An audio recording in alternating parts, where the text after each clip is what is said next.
Di dalam Al-Quran surat Al-Imran diantaranya ayat 185 Allah SWT menyatakan bahwa siapapun yang bernyawa pasti mati. Kullu nafsin dha'iqatul maut.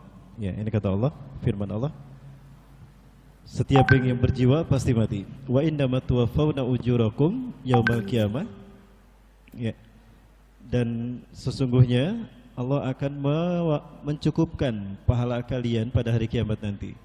Faman zuhziha 'anil nari, barang siapa yang Allah selamatkan dari api neraka, wa udkhilal jannata, dan Allah masukkan dia ke dalam surga, faqad faz, maka sungguh beruntunglah dia. Wa mal hayatud dunya illa mata'ul ghurur, dan tidaklah nilai kehidupan dunia itu melainkan seperti kesenangan yang menipu. Ayat ini mengingatkan kita bahwa siapapun yang bernyawa pasti mati, tidak terkecuali Dajjal.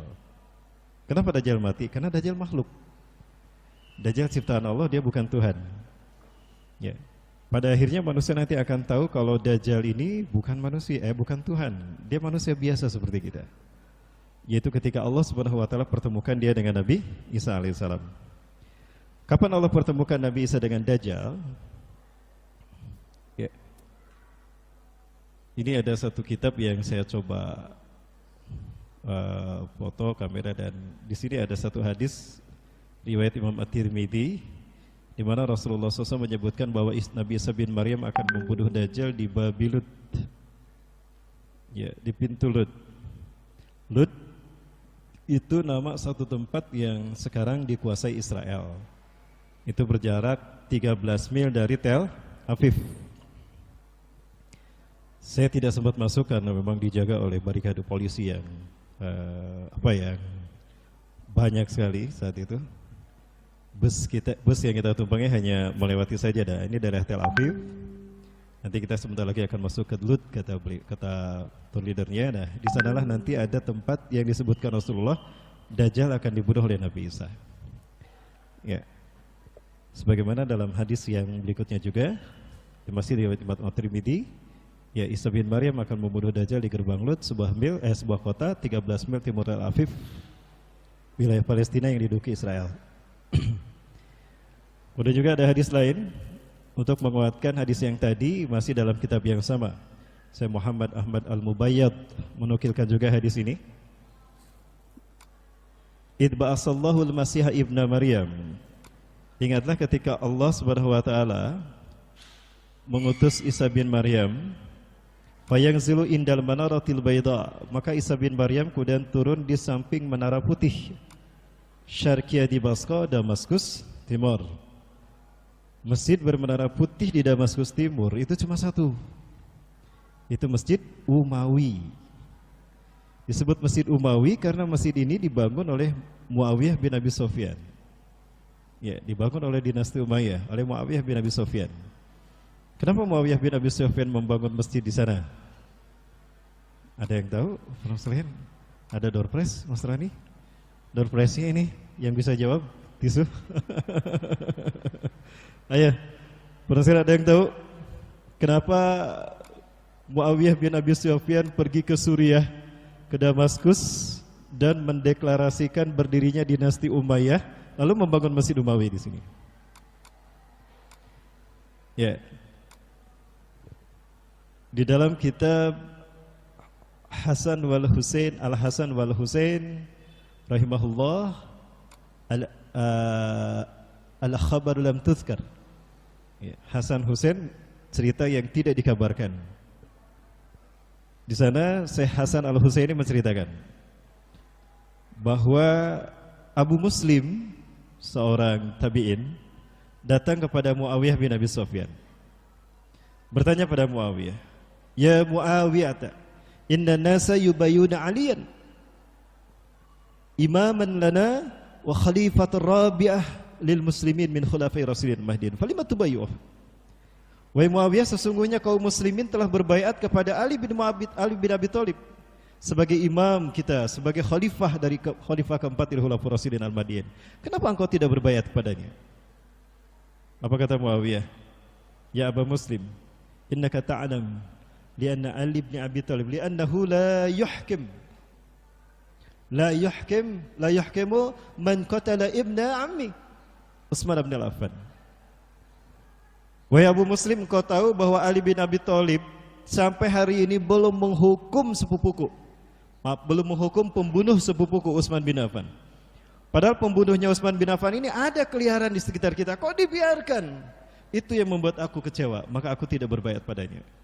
Andaikan Ali menghukum pembunuh sepupuku, aku akan berbaiat pasti kepadanya. Aku tidak lebih mulia dari Ali, dia lebih mulia daripada aku. Tapi kalau dia sampai hari ini, Ali tidak menghukum pembunuh sepupuku, maka aku kecewa. Ini yang menghalangi aku berbaiat padanya. Oh, itu rupanya. Kenapa Muawiyah tidak berbaiat kepada Ali? Kecewa karena Ali tidak menghukum pembunuh Utsman bin Affan, sepupunya Muawiyah. Maka pergilah Muawiyah ke Suriah. Di Suriah beliau mendirikan dinasti Umayyah. Nah, beliau membangun masjid, mestinya masjid Umawi, ya. Dan itu berada di Damaskus Timur. Nah, ciri khas masjid tadi adalah memiliki menara putih. Nanti kita lihat masjidnya. Kemudian Isa bin Maryam turun di masjid menara putih ini di timur Damaskus. Timur Damaskus maksudnya Aleppo, atau orang menyebutnya Halab.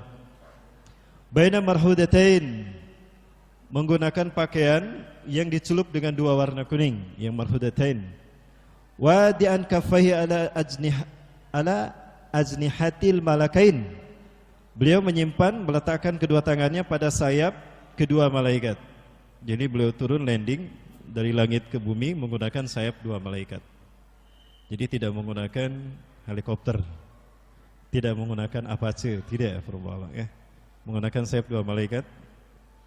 Kemudian idza tata'a ra'sah qatara, apabila beliau menundukkan kepalanya akan berjatuhan sesuatu air mirip air, ya, sesuatu mirip air. Artinya ada kemungkinan beliau telah bersuci, telah berwudu dan bersuci di langit sana di Matul A'la. Wa idza rafa'a ra'sah wa idza rafa'ahu, dan apabila beliau mengangkat kepalanya, tahaddara minhu jumalun, akan berjatuhan mutiara dari kepalanya. Kalau lu'i sesuatu mirip mutiara marjan mutamanikam. Fala yahillu lil kafirin, fala yahillu lil kafirin, maka tidak halal, akan tidak kuat bagi orang kafir. Sebentar, kafir apa non muslim? Kafir, ya. Disebutnya kafir kok di sini, bukan di non muslim, bukan, ya. Maka tidak halal bagi orang kafir yajidu rihan nafsih illa an mata, ila mata. Maka tidak halal bagi seorang kafir pun yang mencium bau wanginya tubuh Isa bin Maryam melainkan akan mati. Jadi kalau Nabi Isa saking wanginya, orang kafir mati menciumnya. Kalau saya saking wanginya juga ya, orang kafir itu akan mati. Ya. Wa nafasuhu yang tahi haitsu yang tahi tarfuh. Harumnya tubuh Nabi Isa itu bisa tercium sampai sejauh mata memandang. Subhanallah. Kira-kira minyak wanginya apa loh? Bu, Kang, minyak wanginya apa nih, Mas? Minyak wanginya Nabi Isa itu tercium sampai sejauh mata memandang. Dari sini kemana ya sejauh mata memandang? Dari sini ke UNY. Baik. Fayatlubu hatta yudrikuhu bi Babilud. Fayatlubu, maka Nabi Isa kemudian mencari-cari Dajjal, ya, hatta yudrikahu, sehingga Isa bin Maryam menemukan Dajjal di Babilud, di pintu Lud. Fayaktuluh, lalu Isa bin Maryam membunuhnya. Summa ya'ti Isa bin Maryam qauman. Kemudian ada satu kaum mendatangi Nabi Isa alaihissalam. Qad asamahumullahu minhu. Allah telah menyelamatkan kaum tadi, kelompok tadi dari Dajjal. Artinya kaum ini adalah kaum yang berhasil menyelamatkan diri dari fitnah Dajjal. Maksudnya dari Dajjal. Ketika Dajjal datang, kaum ini melindungi diri. Dia selamat, tidak terkena oleh fitnah Dajjal. Karena siapapun yang terkena sihir Dajjal, ya, salah satu cara Dajjal menyihir seseorang adalah dengan saling menatap. Ya, Rasulullah SAW menjelaskan tatapan mata Dajjal itu penuh dengan sihir. Apabila seseorang terkena tatapannya, maka udah hatinya itu dan pikirannya ada dalam genggaman Dajjal. Ya, la yakhlau minhu, dia tidak akan bisa lepas dari Dajjal. Hatta yasura tabi'an lahu haqq tabi'an, sampai menjadi pengikut Dajjal yang setia. Jadi kalau ada Dajjal, jangan sampai berpapasan begini dan saling mandang. Nanti kita menjadi pengikut Dajjal. Ya, kapan kita ketemu Dajjal, ya? Oh, ada, sering kita ketemu Dajjal, ya. Dadajan bujal itu. Itu bahasa Sunda. Baik, kemudian Fayamsahu an wujuhihim, maka Isa bin Maryam mengusap wajah mereka, membersihkan wajah mereka. Wa yuhadditsuhum bidarajatihim fil jannah, dan Nabi Isa bin Maryam menceritakan derajat mereka di surga. Ya, mereka yang Nabi Isa temukan tadi atau kaum yang datang pada Nabi Isa mengusap wajahnya. Anta min ahlil jannah, inna makanaka fil jannah, makanaka fil jannah, anta min ahlil jannah. Diusap satu-satu. Subhanallah. Itulah kaum yang Rasulullah sebutkan, kaum yang Allah berikan kemenangan kepada mereka dan mereka sudah pasti masuk surga. Pertanyaannya, apakah kita yang diusap wajahnya nanti? Amin, mudah-mudahan. Berarti saat itu kita telah mulai peperangan demi peperangan yang besar luar biasa. Kita telah memenangkan dua perang, Armageddon dan Malhamatul Kubra. Ya. Baik. Dan ini adalah pintu Lut yang pernah kita bahas, bahwa ini pintu yang diyakini oleh para ahli hadis tempat bertemunya iblis dan pertemunya Nabi Isa dengan Dajjal. Inilah yang ada di Lut hari ini. Namun pintu ini dilindungi oleh Israel, dan Israel membangun pangkalan militer angkatan udara di sana. Kenapa? Karena mereka yakin, Israel yakin kalau Isa bin Maryam akan membunuhnya di sana. Nah, sudah yakin seperti itu, kenapa mereka tidak beriman saja kepada Allah, tidak bertobat? Ini fakta kalau memang hati mereka sudah tertutup. Ya, qulubuhum gulfun. Hati mereka sudah tertutup oleh kesombongan mereka. Madinah gempa 3 kali. Ya. Madinah gempa 3 kali. Jika kita mendengar nanti Madinah gempa 3 kali, maka kemungkinan besar Dajjal sudah ada di sana.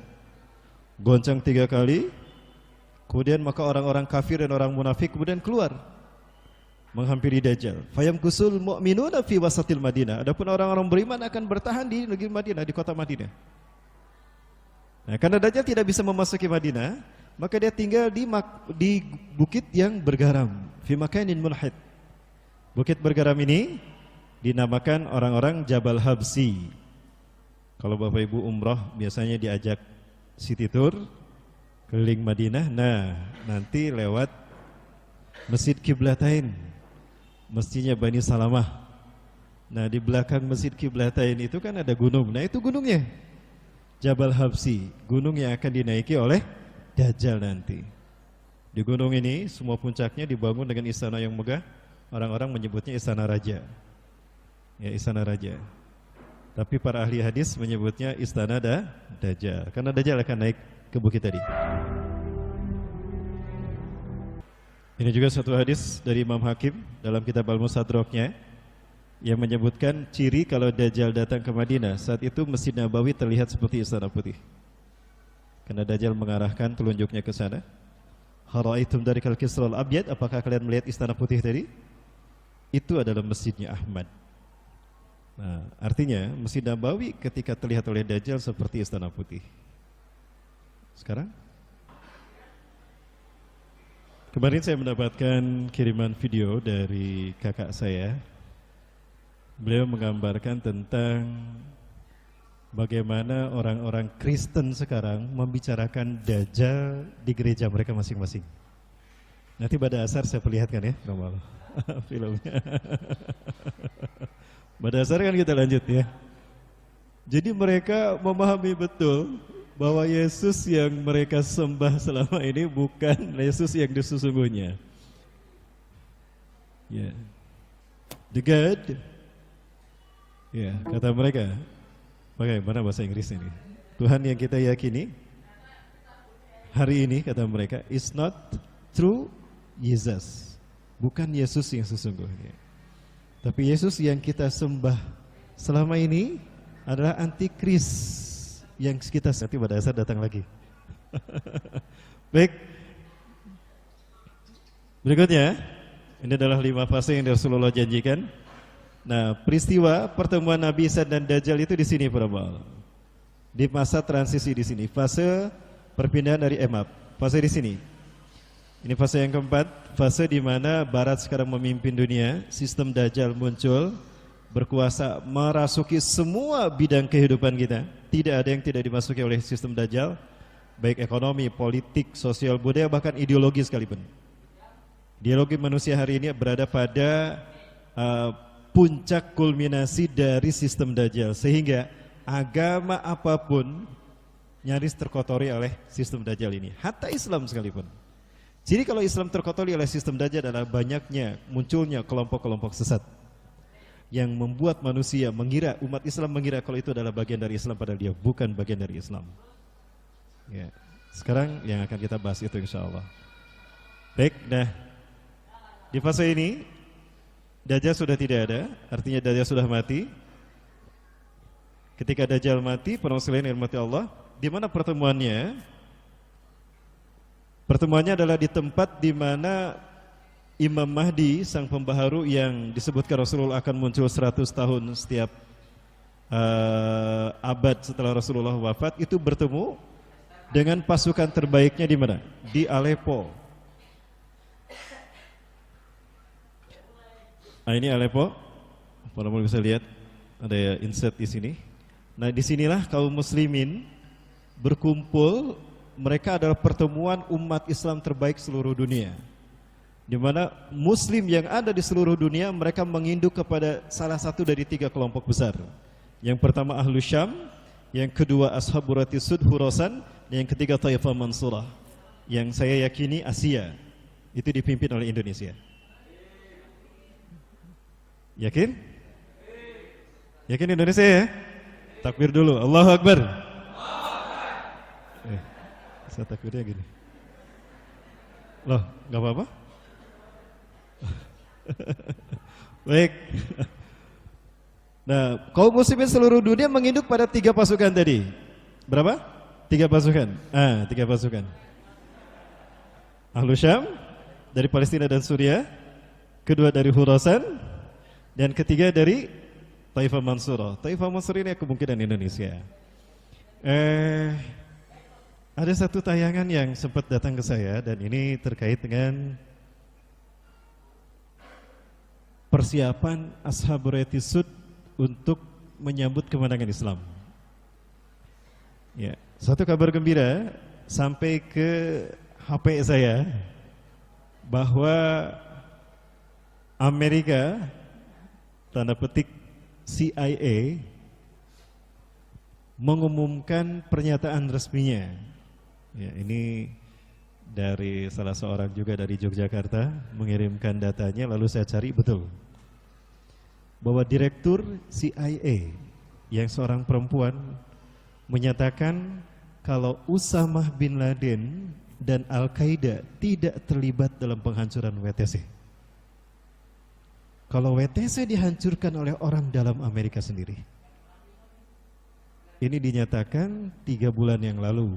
Ini pas beritanya saya dapatkan begitu saya pulang dari sini. Masuk ke HP saya. Aduh, kenapa datangnya saat itu ya? Nah, tapi tidak apa masalah. Ya, tidak bermasalah. Maksud saya adalah bahwa pertanyaan saya, kenapa tidak dari dulu? Mereka mengakui apa yang disampaikan oleh Komisi 911. Kalau Usamah tidak terlibat, kalau Al-Qaeda itu tidak ada sesungguhnya.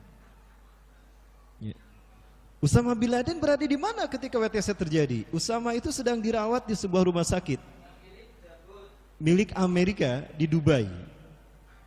Ya, American Hospital of Dubai.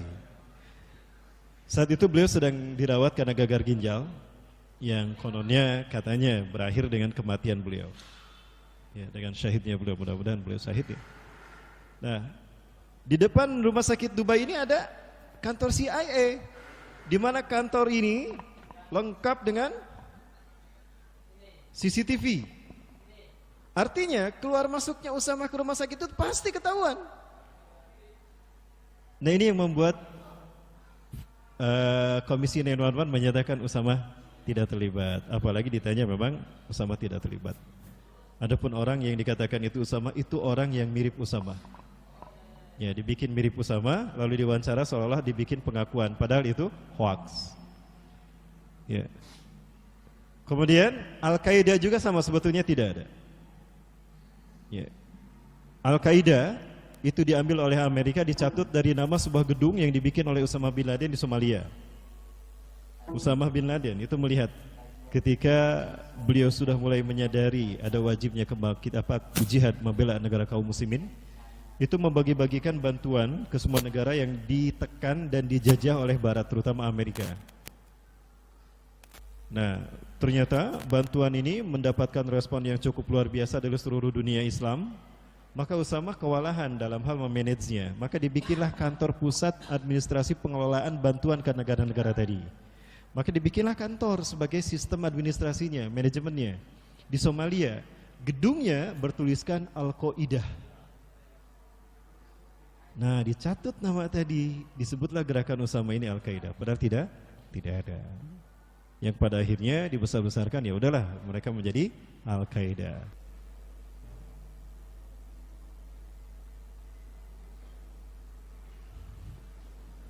Jadi di Aleppo inilah nanti akan ketemu pasukan Imam Mahdi, ya, dengan pasukan Dajjal, para sekalian. Artinya pasukan Dajjal yang datang dari Khurasan sebelah sini, ya, nanti bertemu dengan mereka di sini. Kemungkinan mereka juga menguasai Turki. Mereka menguasai Turki, di mana Turki pada saat itu sudah mulai hancur. Promoloh, saya dapat berita dari teman-teman kita yang berada di Turki hari ini bahwa pengaruh partai Erdogan sudah tidak begitu kuat lagi sekarang, di mana di dua negara utama, Ankara dan Istanbul, mengalami kekalahan. Nah, apakah ini merupakan isyarat akan berakhirnya Erdogan? Nah, kalau Erdogan berakhir, kemudian apakah yang berkuasa nanti adalah orang yang anti-Islam? Wallahu a'lam bishawab. Yang jelas, nanti Turki ini akan dikuasai oleh 80 negara.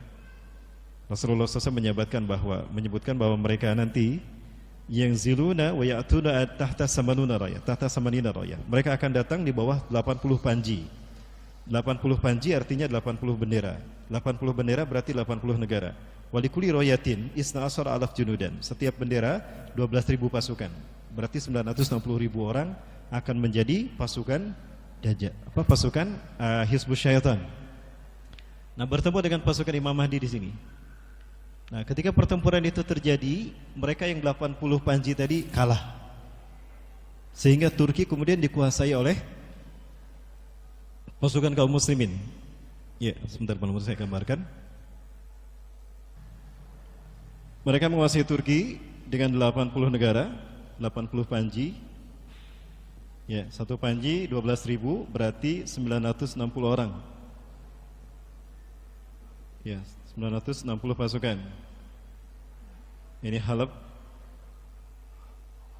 atau Aleppo. Ya, di mana di sini ada Imam Mahdi bersama pasukan yang tadi 3. Ada Ahlus Syam, ada Ashabur Ratisu, dan ada Taifah Mansurah. Sebetulnya Taifah Mansurah juga kadang Rasulullah sebutkan pada mereka. Ya, tapi kita bedakan agar ada bagian lain yang termasuk dari pasukan Imam Mahdi ini. Nah, berapa jumlah mereka? Rasulullah SAW tidak menyebutkan. Hanya awalnya pasukan Imam Mahdi itu hanya sama dengan Ahlul Badar, kata Rasulullah, 315 orang kurang lebih. Nah, perang kemudian dimenangkan oleh kaum muslimin. Al-Mahdi berhasil mengalahkan mereka, dan pada saat itu mendapatkan ghanimah yang cukup banyak, luar biasa. Nah, kemudian ketika mereka kalah oleh Imam Mahdi, Turki kembali, ada satu terjadi peristiwa alam. Nah, peristiwa alam terjadi. Apa itu? Datangnya satu malam yang panjangnya sama dengan 3 malam. Artinya 3 kali 24 jam. Ini kata Rasulullah SAW. Kenapa saya katakan demikian? Rasulullah pernah menyatakan bahwa antara dibebaskannya kembali Turki oleh pasukan Imam Mahdi dengan kedatangan Dajjal nanti dari Khurasan. Ini pasukan Dajjal nanti datang ke sini. Yang dimaksud dengan pasukan Dajjal adalah pasukan Dajjal yang inti, yang berjumlah 70.000 orang, Yahudi Isfahan, yang mereka berpakaian jubah hijau, membawa pedang kilatan emas yang ada gambar naga di sarung pedangnya. Ya, nah para sekalian, pertemuan ini akan terjadi didahului oleh peristiwa datangnya satu malam yang panjangnya sama dengan 3 malam. Pernah kita bahas di sini? Belum. Baik, saya perlihatkan satu slide lagi, perhamba Allah. Mohon maaf, saya kesana kemari. Panitia, kamera tetap kesana aja, ya? Atau mau ke sini boleh. Mohon maaf, saya bolak-balik ya. Mudah-mudahan kameramen tidak pusing ya.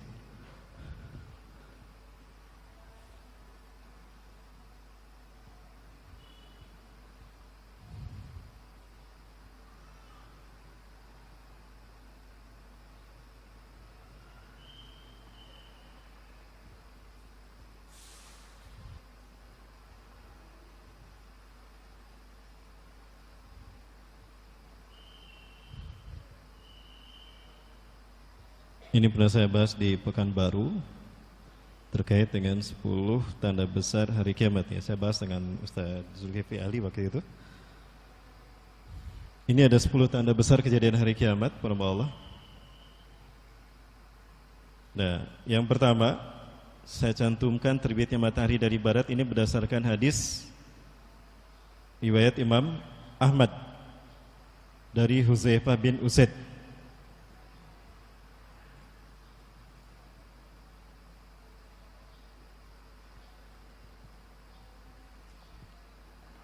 Sebagaimana konfirmasi dari NASA terakhir kalinya bahwa ada benda langit yang ukurannya 300 kali lebih besar daripada bumi. Ya. Nah, benda langit ini memiliki kekuatan gravitasi yang jauh lebih besar daripada bumi, sehingga bumi ini tertarik oleh benda langit tadi. Ya, bumi tertarik oleh benda langit ini karena dia lebih besar volumenya. Dia tidak mengarah ke bumi, tapi dia mengarah ke matahari. Hanya saja karena dekatnya jaraknya, ini berpengaruh kepada bumi. Akibatnya apa? Pertama, akan terjadi polar shift, pergeseran kutub. Nah, bumi bergeser ke sana. Selatan juga bergeser. Bumi yang tadinya posisinya pas, seimbang, tergeser. Nah, mengarah ke datangnya benda langit tadi.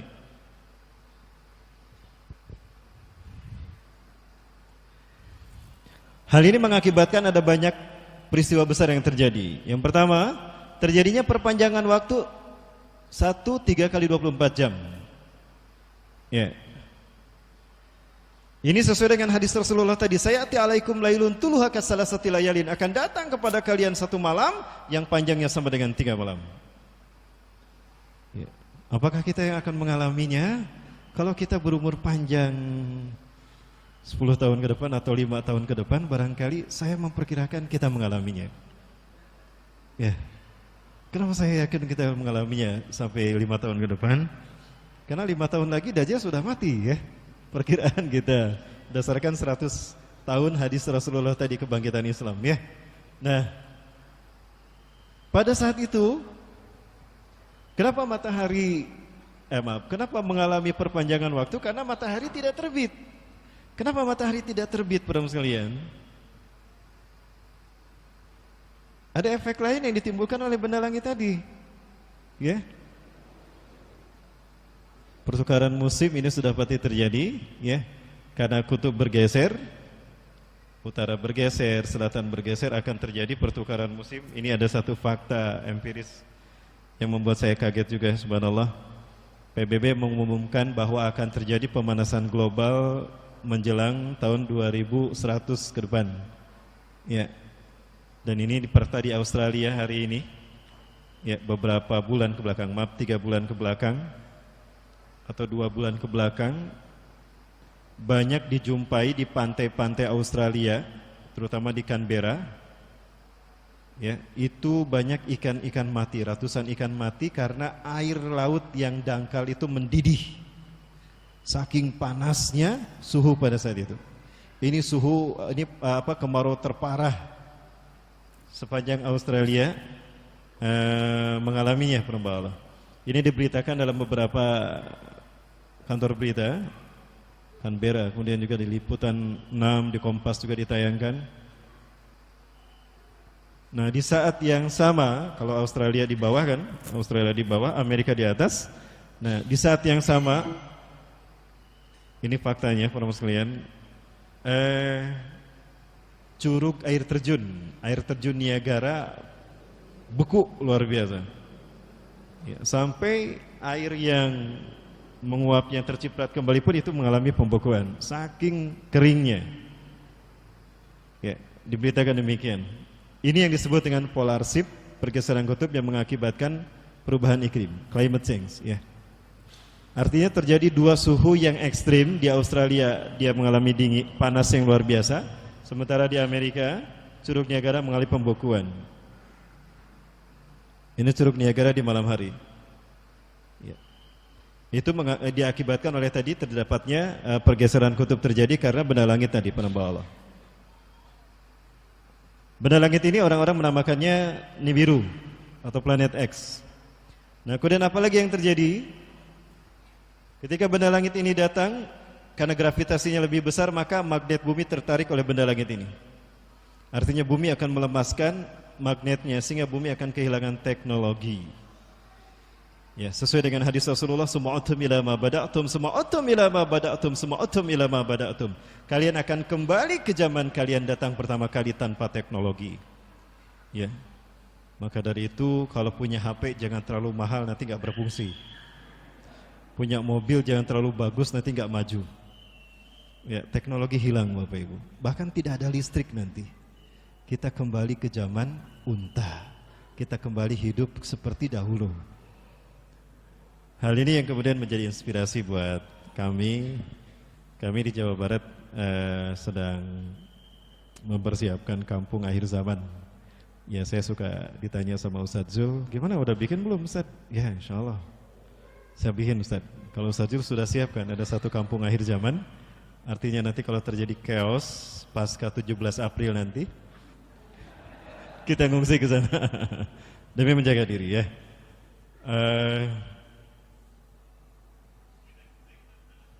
4 hari yang lalu saya didatangi seorang tamu dan tamu ini bilang pada saya, Ustadz, saya punya uak dari kalangan militer. Itu bersahabat betul dengan seorang jenderal yang menjadi asisten pribadi dari Pak Jokowi. Jenderal TNI ini bilang pada saya kalau kalian harus bersiap-siap menghadapi masa tersulit katanya. Maksudnya apa, Wak? Ya, bahwa kita memang akan chaos. Bagaimanapun juga janji dari petahana ini harus diwujudkan. Apa itu? Janji terutama kepada, ada intel ya. Ini aman di sini aman?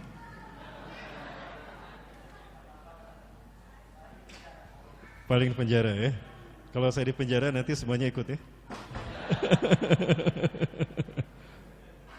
Jadi polisi ini dijanjikan akan naik tingkat selevel, setingkat, sejajar dengan TNI. Ya, lihat di dalam TAPS MPR. Polisi ini adalah alat keamanan masyarakat, ya. Artinya polisi itu sebetulnya tidak bersenjata. Tidak boleh polisi itu bersenjata. Dia di dalam TAP MPRS. Tapi TAP itu belum dicabut, mereka sudah dipersenjatai. Bahkan kita sudah mendapatkan bagaimana hebatnya pasukan Densus 88 dengan senjata canggih menangkapi para ustadz kita yang dikira dan difitnah teroris. Nah, janji ini yang mereka perjuangkan. Makanya mereka pro kepada kubu sebelah. Ya. Artinya bagaimanapun juga mereka akan memperjuangkan kubu sebelah ini menang. Ketika mereka kalah, artinya jika memang ini menang, dan ini memang pasti dan harapan kita, ya, maka polisi akan kembali pada posisinya di bawah TNI. Nah, ini yang tidak mereka siap terima. Dan polisi tidak mungkin berhasil menghadapi TNI. Ini artinya akan terjadi. Maka dikirimkanlah pasukan terbaik dari Cina. Jangan salah, yang datang dari Cina ini pasukan-pasukan militer terbaik. Saya pernah melihat salah satu dari mereka ada di Surabaya. Itu pasukan pembunuh nomor 1 di Cina. Densus 88-nya Cina. Subhanallah. Nah, para sekalian, ini yang dikhawatirkan akan terjadi. Nah, maka saya di Jawa Barat pun akhirnya mencari-cari tempat. Alhamdulillah sudah kita dapatkan satu wilayah yang kita ingin bikin menjadi kampung akhir zaman murni tanpa teknologi. Kita hidup kembali ke alam. Tidak boleh ada HP, tidak ada listrik, tidak ada teknologi. Artinya kita hidup alam, back to nature, bersiap untuk menyambut. Anggap saja saat itu kita sudah kehilangan teknologi. Alhamdulillah di Jawa Barat sudah ada sekarang di Tasikmalaya. Ada seorang kiai ajengan yang sudah hidup seperti itu. Baru kali ini sepanjang 20 tahun baru ada listrik. Itu pun baru ada listrik saja. Selebihnya tidak ada lain. HP tidak ada. Itu pula yang akan kita bangun nanti insya Allah. Kita tidak akan menggunakan listrik, mungkin ada, tapi kita tidak akan menggunakan teknologi HP. Televisi tidak ada. Kita murni kembali ke alam dan kita tidak akan menggunakan uang kertas, tapi kita akan menggunakan uang dinar dirham. Dinar dirham. Tidak boleh ada rokok di sana, tidak boleh ada benda makanan-makanan kimia. Itu harus murni olahan kita sendiri. Anggap saat itu kita sudah mengalami masa di mana teknologi sudah tidak ada. Kenapa demikian? Kita harus bersiap dari sekarang, Bu. Ya, kalau tidak sekarang kita berlatih, nanti kita tidak bisa survive ketika teknologi hilang. Ya. Lalu Jawa Tengah gimana? Sudah siap? Belum. Jogja sudah siap? Kalau belum, saya siap menampung Jawa Barat. Ya, terutama akhwat yang belum menikah, saya siap tampung. Allah ke situ. Baik, kita lanjut ya Bapak Ibu. Kenapa demikian? Saya sampaikan itu nanti para muslimin karena itulah fitnah Dajjal. Ya. Karena teknologi ini adalah cara di mana Dajjal bisa menyempurnakan fitnahnya. Ya, Bapak Ibu jangan harap kita bisa merdeka. Selama ini sebetulnya kita belum pernah merdeka. Ketika Belanda hengkang dari tanah air kita, ada dua jejak yang tidak ikut pergi. Freemasonry atau Freemasonry dan ISDV yang kemudian bermetamorfosis menjadi PKI. Betul demikian? Nanti kita bahas pada asar. Ya. Makanya pada asar kesini lagi. InsyaAllah ya. Baik. Nah kemudian karena bumi mengeluarkan teknologinya tadi, kesedot beban energinya, magnetnya, maka bumi bergetar saat itu. Nah pergetaran inilah yang mengakibatkan adanya banyak terjadi gempa bumi. Tadi malam kita dengar ada gempa bumi di mana? Sulawesi Tengah ya, Kabupaten Lubuk ya. Sulawesi Tengah itu sampai 6,5 skala Richter Allah. Ya, gempa yang sangat luar biasa. Sampai warga juga keluar karena khawatir memang ada isu tsunami susulan juga. Ya, para muslimin. Nah, diprediksi oleh BMKG, Indonesia akan mengalami 2.500 gempa di tahun 2019 ini. Ya, dan sampai sekarang saja sudah banyak gempa terjadi, Allah. Nah, kemudian juga ketika energinya ini keluar, bumi menahan diri agar posisinya tidak tertarik, maka bumi harus melepaskan energinya. Lepasnya energi tadi diikuti dengan meletusnya gunung-gunung berapi. Ya, Bapak Ibu, 40% geotermal dunia ada di bumi, ada di Indonesia, di bumi Indonesia, di tanah air Indonesia. Nah, artinya jika gunung-gunung berapi di Indonesia goncang atau meletus, maka ini mengakibatkan gempa dan kehancuran dunia. Maka akan diikuti oleh meletusnya gunung-gunung berapi di luar negeri juga. Nah ini yang saya maksudkan tadi, akan ada datangnya satu malam yang panjangnya sama dengan 3 malam. Nah ini perempuan. Ketika itu Bapak Ibu, selama ini bumi berputar berlawanan dengan arah jarum jam seperti ini. Namun ketika benda langit itu datang, maka terjadi bumi ini tertarik sehingga terjadi perpindahan arah putaran. Maka berpelan-pelan kemudian bergerak ke sana. Akibatnya apa? Perpindahan arah gerak tadi, arah rotasi tadi mengakibatkan barat pindah ke timur, timur pindah ke barat. Ya, barat pindah ke timur, timur pindah ke barat. Ya. Proses ini menjadi bagian daripada proses di mana bumi mempertahankan dirinya dari benda langit tadi. Sehingga ketika benda langit ini sudah mulai menjauh dari bumi, mengarah ke matahari, nah, benda langit ini sudah mendekati matahari, maka bumi kembali pada porosnya semula. Utara kembali ke utara, selatan kembali ke selatan. Ya. Maka ketika itu matahari sudah mulai terlihat terbit. Dan ketika matahari terbit, posisi barat masih di timur, posisi timur masih di barat. Ketika itu terlihat terbit dari mana matahari? Dari barat apa dari timur? Dari barat. Itulah hin, kata Rasulullah. Nah, itu akan terjadi setelah kita mengalami 3 malam berturut-turut, 3 kali 24 jam. Ya, Rasulullah cerita pada saat itu, adalah seorang laki-laki yang soleh di antara kalian, terbangun di sepertiga malamnya seperti biasa. Dia tahajud, dia baca Quran, ya, setelah itu dia berzikir. Biasanya dia baca Quran tidak lebih dari 2 lembar, itu fajar sudah terlihat di timur, maka dia azan. Pagi itu dia sudah membaca lebih dari 1 juz, tapi kok fajar tidak terlihat juga. Nangan dini nih Mas Fajar, kok ora teka ya? Piye ya, di miss call gak diangkat, di WA gak dicentang. Mungkin dia tidur lagi, mungkin aku terlalu gasik bangunnya, dia tidur lagi. Maka ketika dia bangun, dia dibangunkan oleh gundah gulananya manusia. Kenapa? Matahari terbit dari barat. Nah, itulah hin, itulah saat tertutupnya pintu tobat. Ini asumsi pertama ketika saya menggunakan hadis riwayat Imam Ahmad tadi. Baik, Ibu Rahmatullah. Nah, kemudian apalagi yang terjadi? Benda langit ini mendekati ke matahari dan dia terbakar lalu meledak. Ledakannya inilah mengakibatkan ada suara dahsyat di alam semesta kita. Ya, suara dahsyat di alam semesta ini, apakah ini yang disebutkan oleh Rasulullah dalam hadis riwayat Nuaim bin Hamad yang dipertentangkan saat ini? Ya, pernah mendengar?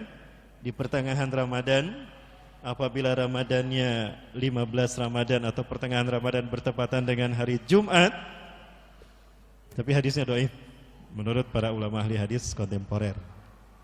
Ya, dhaif untuk satu hadis itu. Tapi kalau kita kaitkan dengan hadis-hadis yang lain, kemungkinan hadis ini menjadi hasan. Ya. Adanya ledakan di tanggal 15 Ramadan di hari Jumat. Pernah mendengar hadisnya? Belum. Ya, coba dilihat di kalender. Ada yang punya kalender Ramadan tahun ini? Nanti 15 Ramadan jatuh pada hari Jumat bukan? Bukan. Bukan, Bu? Alhamdulillah. Yakin, Bu? Yakin? Kalau bukan, alhamdulillah. Kang, masih sempat nikah, Kang? Sempat nikah, insyaallah. Ya. Baik, sekali lagi itu satu hadis yang sempat menjadi keramaian ya, perampolah yang dirahmati Allah. Baik, kemudian apa yang terjadi kembali? Sampai mana tadi? Nah, kenapa saya menyelipkan peristiwa ini di saat pertemuan antara Imam Mahdi dengan pasukan Dajjal setelah mengalahkan pasukan Bani Rum atau Bani Asfar. Rasulullah menyebutnya Bani Asfar, itu kulit bule. Antara pertemuan mereka, pasukan Imam Mahdi dengan pasukan Dajjal, saya selipkan ini karena ketika umat Islam bertemu dengan Dajjal, teknologi saya yakin sudah tidak ada saat itu. Ya, bertemunya pasukan Imam Mahdi dengan pasukan Dajjal yang berjumlah 70.000 itu terjadi setelah teknologi hilang. Nah, pertanyaannya, peristiwa apa yang mengakibatkan teknologi itu hilang kalau bukan peristiwa yang tadi kita bahas? Ya, peristiwa alam tadi. Ya. Benda langit tadi datang berpengaruh pada bumi, lalu menjauh ke matahari, lalu kemudian meledak. Nah, ledakannya ini apakah itu yang akan terdengar nanti di tanggal 15 Ramadan? Wallahu a'lam bishawab. Kemudian pecahan dari benda langit tadi akan menjadi meteor yang akan menghujani bumi. Nah, inilah yang mengakibatkan munculnya kabut asap. Tanda yang kedua dari 10 tanda besar kejadian hari kiamat. Ya, kabut asap ini akan keluar menutup bumi selama 40 hari 40 malam. Sehingga kita tidak bisa membedakan. La tastati'una an tufariqu bainal laili wan nahar. Kalian tidak akan bisa membedakan mana siang mana malam akibat terjadinya kabut asap tadi. Baik, Ibu Rahmatullah, kembali pada kisah yang tadi, Allah. Nah, maka bertemulah kemudian pasukan Imam Mahdi dengan Dajjal tadi di mana? Di Masjid Umawi, masjid bermenara putih, Syarqiyah di Masqa, di timur Damaskus tadi kata Rasulullah. Ini timur Damaskus. Ini Aleppo. Disinilah terdapatnya Masjid Umawi tadi yang berwarna putih. Nah, ini kita pernah lihatnya pertemuan yang lalu, kita pernah melihatnya, dan ini masjidnya. Masjid yang dibangun oleh Muawiyah bin Abi Sufyan. Ini dari sudut pandang yang lain, dari sisi yang lain. Ini dari atas. Ini bagian dalamnya. Masjid ini sempat hancur ketika serangan tragedi kemarin, konflik Suriah, di saat Bashar Assad mengirimkan pasukan untuk mengejar-ngejar pasukan ISIS tanda petik ya, ISIS tanda petik. Ya. Nah, ketika itu kaum muslimin sedang sholat di dalam, diimami oleh Imam Mahdi. Walaupun ketika itu Nabi Isa turun, ya, turun di Menara Putih ini, Syarqiyah di Moskow, Imam Mahdi memanggil Nabi Isa dan mengatakan, "Ta'al ya Nabi Allah salilana." Mari Nabi Allah imami salat kami, imami kami salat. Nabi Isa menolaknya. La, taqaddam. Imam Mahdi didorong kembali. Ya. Hadihi ukimmat salat. Qomat ini dikumandangkan untuk Anda. Ya. Qomat ini dikumandangkan untuk Anda. Tukramatullah hadhil ummah, kemuliaan yang Allah berikan pada umat ini. Inna ba'dukum li ba'din umara. Sebagian kalian adalah pemimpin bagi sebagian yang lain. Ya, surat apa yang membuat kita faham kenapa Nabi Isa menolak untuk menjadi imam salat saat itu? Ya, ada yang tahu? Pernah kita bahas di sini belum? Ada door prize? Surat Ali Imran ayat ke-180 dan surat Ali Imran ayat ke-182. Ayat 180 181 182. Coba lihat dalam Quran surat Ali Imran. Ada yang bisa bacakan untuk saya? Silakan. Ada Mas bawa? Surat ketiga ayat maaf, tidak pakai 181 dan 82. Sudah ketemu? A'udzubillahi minasyaitonir rajim. Wa idz akhadallahu mitsaqan nabiyyin lama ataitukum min kitabi wa hikmah summa ja'akum rasulun musaddiqul lima ma'akum la tu'minuna bihi wa la tansurunnah qala aqrartum wa akhadtum ala dzalikum isri qalu aqrarna qala fashhadu wa ana ma'akum minasyahidin. Ayat yang ke-82-nya wa man kafara ba'da dzalika falaika humul fasikun. Itu ya ayatnya ya. Nah, itu perjanjian yang Allah ambil dengan semua nabi dan rasul. Manakala nanti datang Nabi Muhammad SAW, summa ja'akum rasulun, kemudian datang kepada kalian seorang rasul musaddiqan lima ma'akum, membenarkan kitab yang ada pada mereka, membenarkan hikmah yang ada pada kalian. La tu'minun nabi wa la tansuruna. Kalian akan beriman kepada Muhammad tadi, kepada Rasulullah, dan akan menolongnya.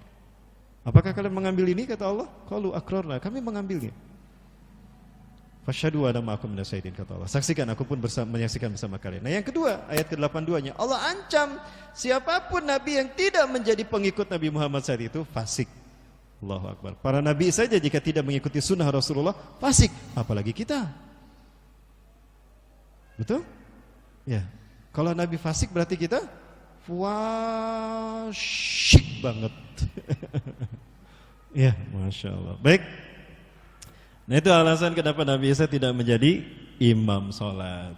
Karena kewajiban Nabi Isa mengikuti sunnah Nabi Muhammad SAW siapapun yang memimpin ya. Bukan berarti Imam Mahdi lebih mulia dari Nabi Isa. Tidak. Masing-masing punya kemuliaan tersendiri. Ya, tapi yang mulia adalah Nabi Muhammad SAW. Nabi Isa punya kewajiban mengikuti Nabi Muhammad, mengikuti sunnahnya siapapun yang memimpinnya. Yang kedua, Nabi Isa itu Nabi buat Bani Israel, bukan buat kaum Nasrani, bukan buat kita kan? Kalau Nabi Isa jadi imam, loh, kok Nabi Isa jadi imam kita? Kalau begitu ada dua Nabi di zaman kita, ada Nabi Muhammad, ada Nabi Isa. Kan kata Rasulullah, la nabiyya ba'di, tidak ada lagi nabi sesudah saya. Itulah alasannya kenapa Nabi Isa tidak menjadi imam sholat. Baik. Nah, setelah selesai sholat di Masjid Al-Manarah Baidah ini, maka kemudian ya Dajjal, Nabi Isa memerintahkan pintu masjidnya dibuka. Iftahil bab, buka pintu masjid tadi. Ketika pintu masjid itu dibuka, maka tampaklah Dajjal dengan 70.000 Yahudi Isfahan tadi. Nah, ini. Maka pada saat itulah kata Rasulullah, Dajjal mencair, takut ketika melihat malaikat kematiannya Nabi Isa alaihissalam, harumnya tubuh Nabi Isa akan menghantam mereka, matilah orang-orang kafir tadi barisan depannya, sisanya mereka lari tunggang langgang. Dikejar Nabi Isa Imam Mahdi, dan Nabi Isa mengejar siapa? Dajjal. Ya. Ketika itu Dajjal lari dengan kecepatan yang luar biasa kata Rasulullah. Kecepatannya seperti awan yang tertiup angin. Berapa kecepatan awan saat itu kata Rasulullah SAW? Ya. Seperti awan yang ditiup angin kecepatannya. Para ulama sudah menghitungnya, para ahli sudah menghitungnya. Awan yang tertiup angin kecepatannya 5 km per sekon. Kemanapun Dajjal pergi, Nabi Isa ada di depannya. Dia lari ke barat, Nabi Isa sudah ada di depan. Lari ke timur, Nabi Isa sudah ada di depan. Lari ke utara, kemanapun Dajjal pergi, Nabi Isa ada di depannya. Stres Dajjal tuh. Padahal Dajjal sudah secepat ini terbangnya. Apakah Dajjal terbang sendiri ya Rasulullah? Dia menggunakan keledai. Yang keledainya itu jarak dari telinga yang satu ke telinga yang berikutnya itu 40 hasta. Bayangkan ini ada keledai, jarak dari satu telinga ke telinga sampingnya tadi itu 40 hasta. Pertanyaannya, keledai mana yang lebarnya ini 40 hasta? Diameter kepalanya. Satu hasta berapa? Satu hasta itu segini, 60 sekian sentimeter. Artinya kurang lebih 27 meter. Ya. Lebar ini 27 meter. Keledai apa? Nah, makanya ada yang mengasumsikan itu piring terbang katanya. Ya, Muhammad Sadat menyebutkan piring terbang. Dan memang UFO piring terbang itu kecepatannya kan 5 km per detik ya. Saya pernah melihat piring terbang di laptop, di YouTube, bukan lihat gini. Itu kecepatannya 5 km per sekon. Wallahu a'lam bishawab. Ada yang menyebutkan Dajjal tidak menggunakan apapun karena Allah berikan kemampuan dia luar biasa. Ya, kemampuan apa? Kemampuan apapun, bahkan apa yang menjadi mukjizat yang dimiliki oleh Nabi Isa. Ya, tadi subuh dibahas tentang mukjizat ya. Oleh siapa? Ustaz siapa?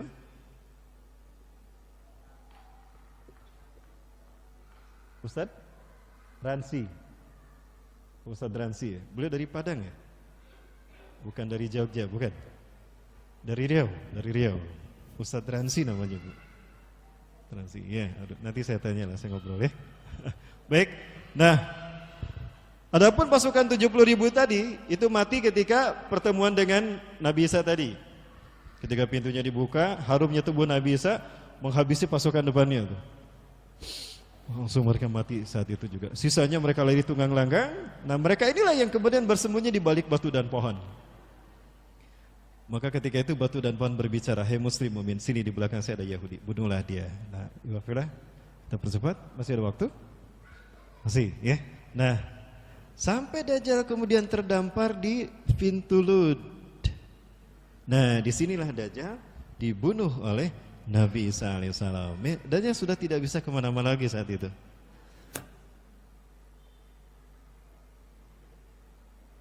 Ya, seperti apakah pintu Ludnya tadi? Tadi sudah kita bahas pintu Ludnya. Pintu Lud ada yang ada tulisannya Yesus will coming soon. Yesus coming soon. Ya, kalau di Bandung ada satu tempat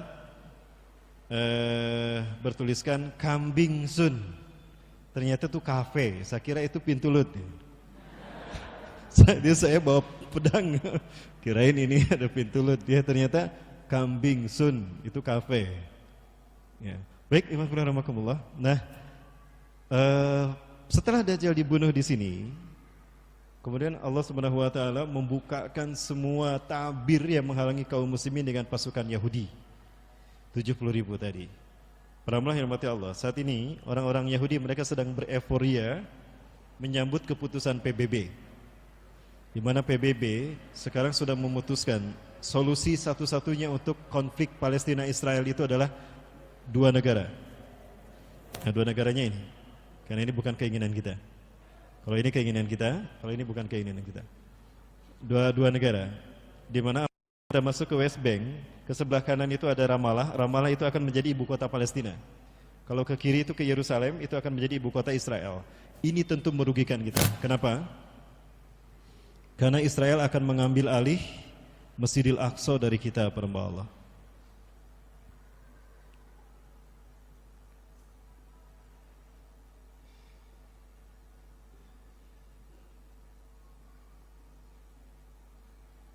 Dalam Masjidil Aqsa, kiblat kita yang pertama. Jika memang keputusan PBB tadi disahkan, maka Israel punya keleluasaan untuk menghancurkan masjid ini, kiblat kita yang pertama. Inilah bumi Isra Mi'rajnya Rasulullah SAW.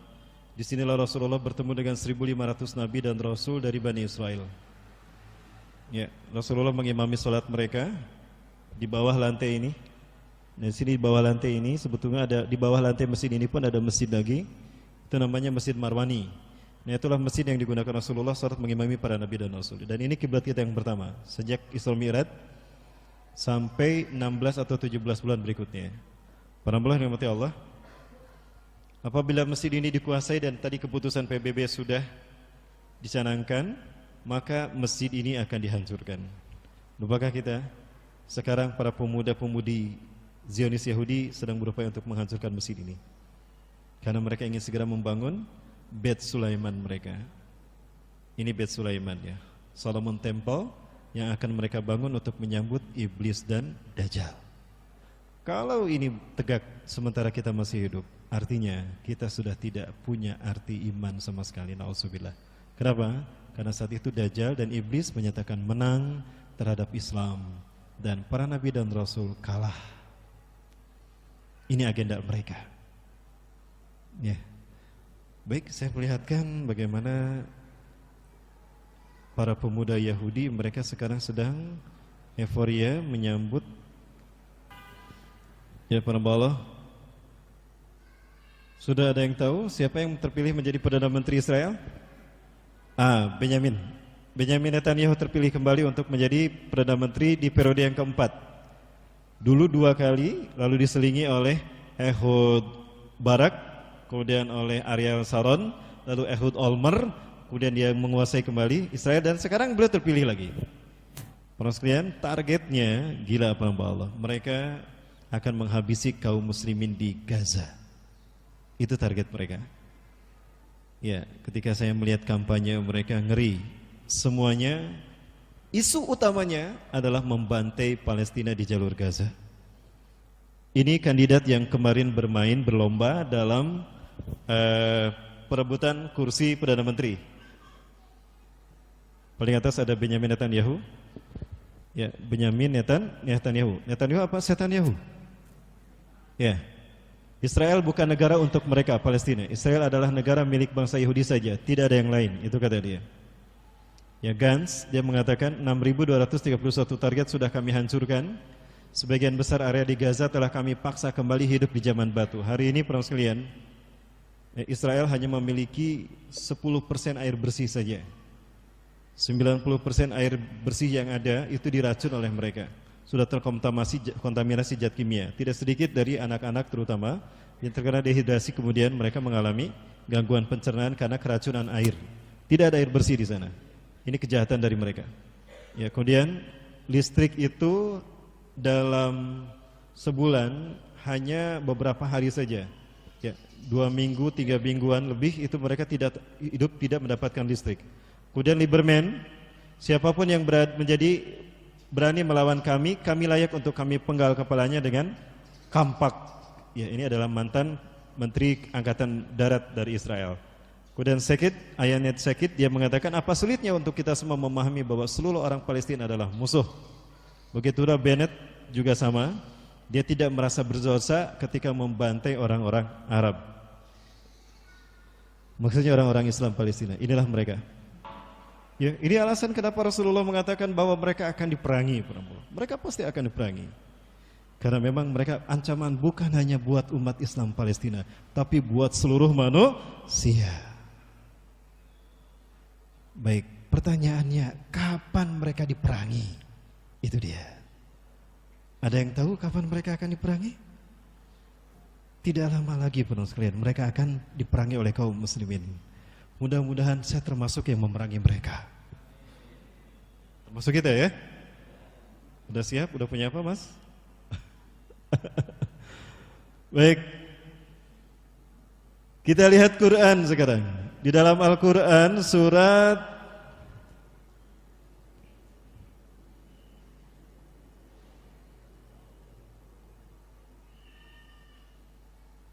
Al-Isra ayat ke-4 sampai ayat ke-8 dan 104. Allah menyatakan bahwa Allah akan memberikan hukuman kepada mereka 2 kali atas 2 keruksakan besar yang mereka lakukan.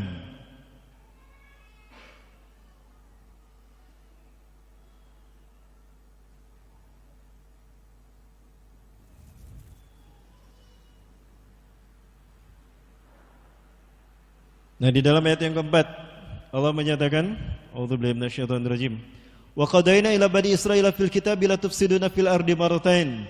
Dan sungguh kami telah tetapkan kepada Bani Israel di dalam Al-Quran dan juga di dalam Taurat, la tufsiduna, bahwa sungguh kalian akan berbuat kerusakan fil ardi, di muka bumi ini, marratain 2 kali. Wa la ta'luna uluwan kabira, dan sungguh kalian akan melakukan kerusakan yang kesombongan yang besar di muka bumi ini. Kemudian ayat yang berikutnya, fa idza jaa wa'du ulahuma, apabila tiba janji hukuman yang pertama dari kedua hukuman tadi, ba'asna alaikum ibadallana, akan kami utus kepada kalian hamba-hamba kami uli ba'sin syadid, yang punya kekuatan hebat, kekuatan dahsyat. Fajasu khilalad diyar, maka mereka akan merajalela di kampung-kampung. Wa kana wa'dan maf'ula, dan adalah janji Allah ini pasti terlaksana.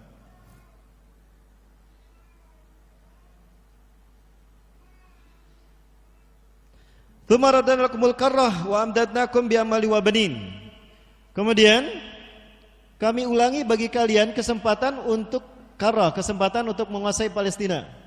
Wa amdadnakum bi amwali wa banin, dan kami kuatkan kalian, amdadnakum bi amwali wa banin, dengan harta dan pasukan yang banyak. Para sekalian, apakah ini sudah terjadi?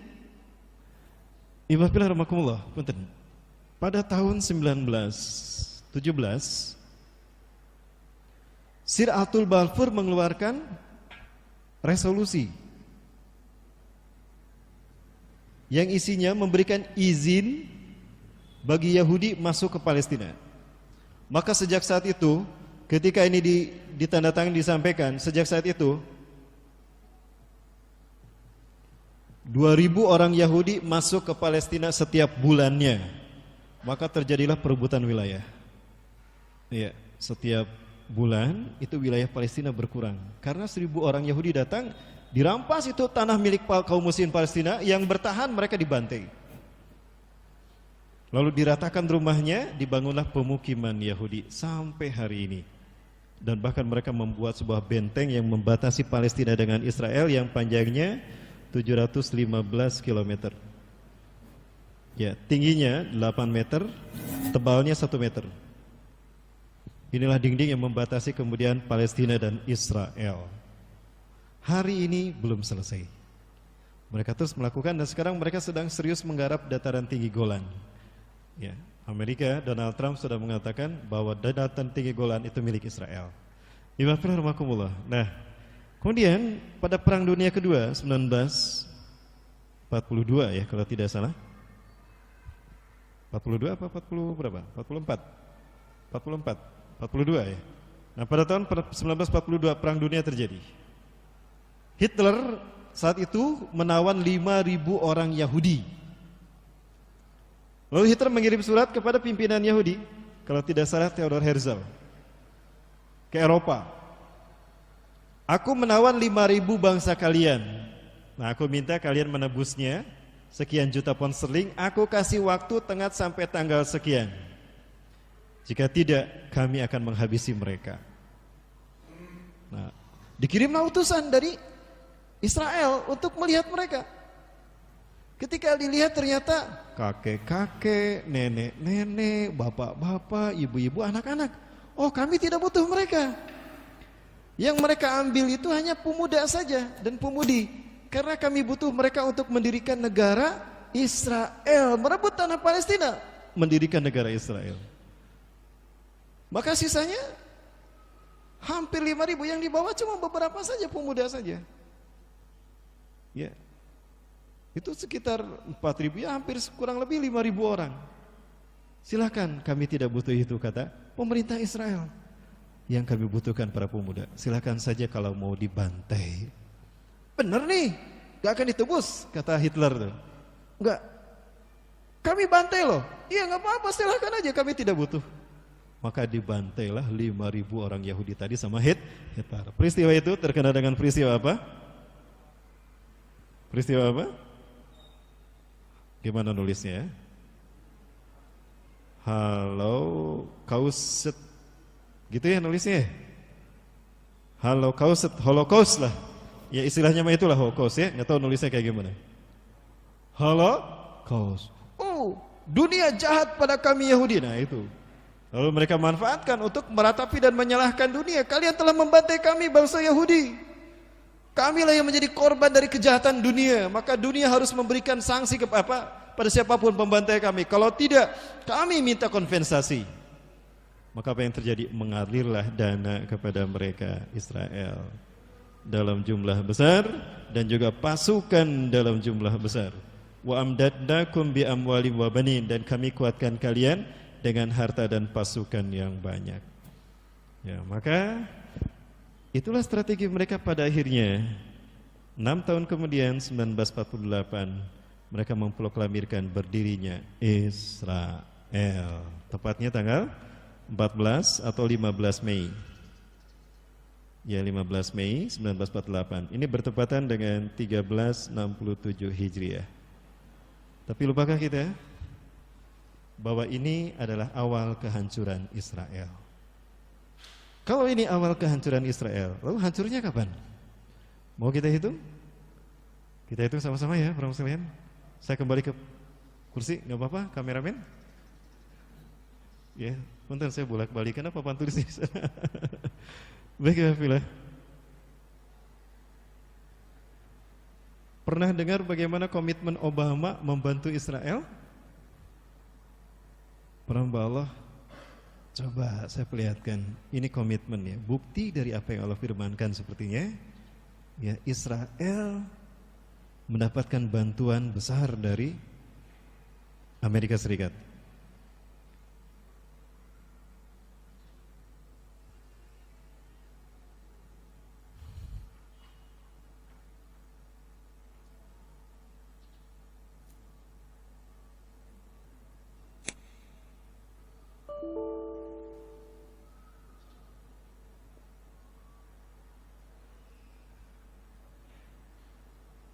Support for Israel in this country goes beyond party.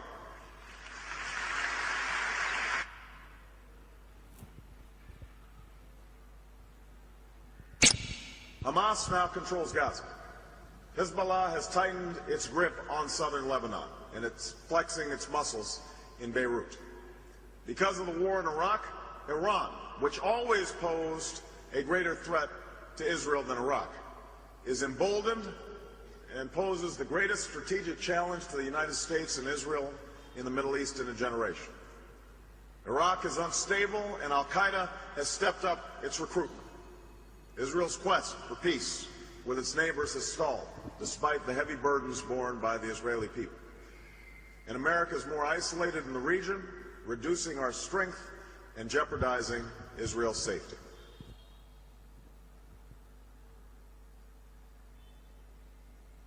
And then there are those who would lay all the forward ally as somehow the path to strength. It is not. It has never been, and it never will be.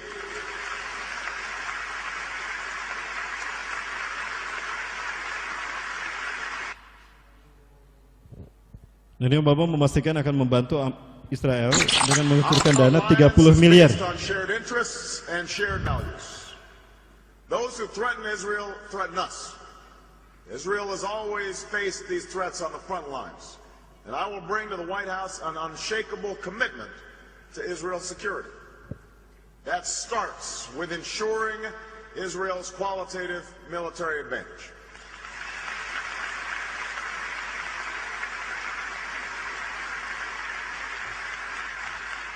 I will ensure that Israel can defend itself from any threat, from Gaza to Tehran.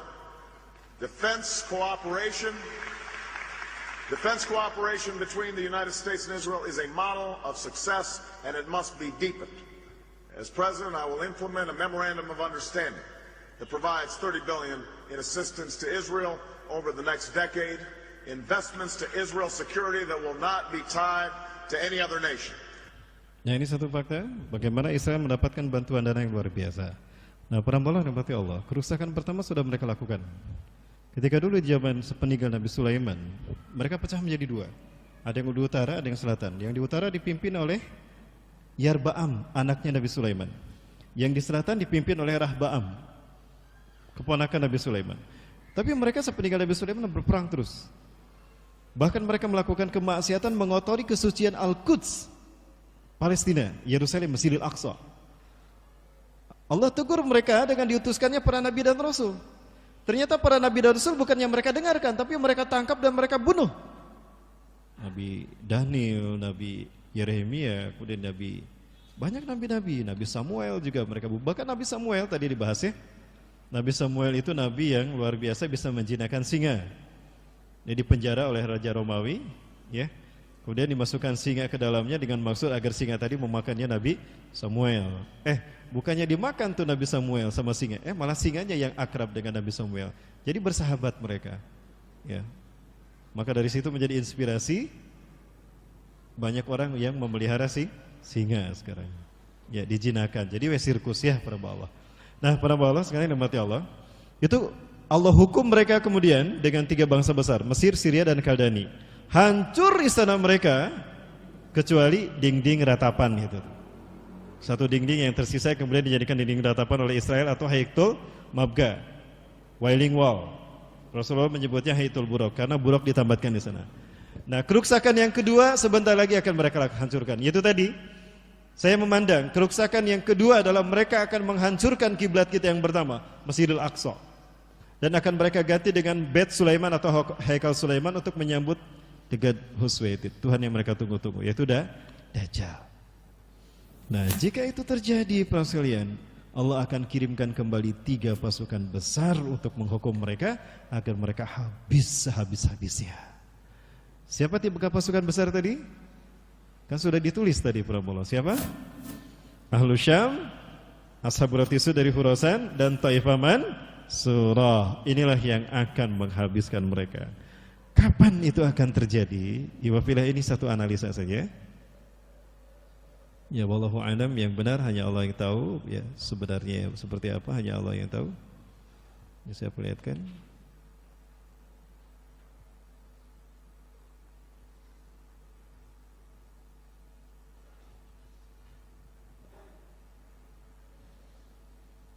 Ini ada satu buku, pernah saya perlihatkan di sini? Belum?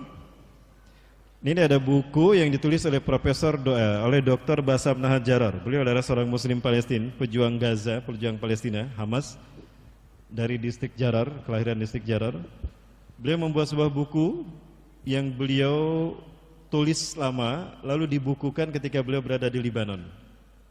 Nah, di buku ini beliau tulis dengan judul Kehancuran Israel di tahun 2022 berdasarkan nubuah Qur'aniyah dan matematika Quran.